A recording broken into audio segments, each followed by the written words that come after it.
Ready-made cleaning chemicals can be harsh to use and are not always good for the environment. There are natural alternatives which are cheap and can be just as effective as the branded options.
These are only a few suggestions on how to use these simple ingredients for cleaning jobs around the home.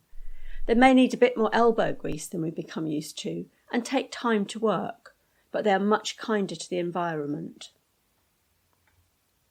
If you found this video interesting and useful and would like to know more, please visit our website to see the range of environmental courses we offer.